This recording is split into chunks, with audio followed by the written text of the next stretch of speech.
if you're experiencing audio desync issues in Red Dead Redemption 2, this guide will help you calibrate the audio settings for a better gaming experience. Follow these steps to resolve the issue. Step 1. Access the audio settings. Navigate to the game's main menu and select Settings. From there, go to the audio section to find various audio settings that can be adjusted. Step 2. Adjust audio output.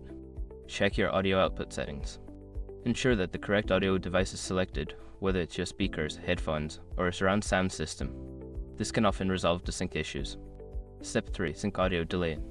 Look for an option labeled audio delay or lip sync.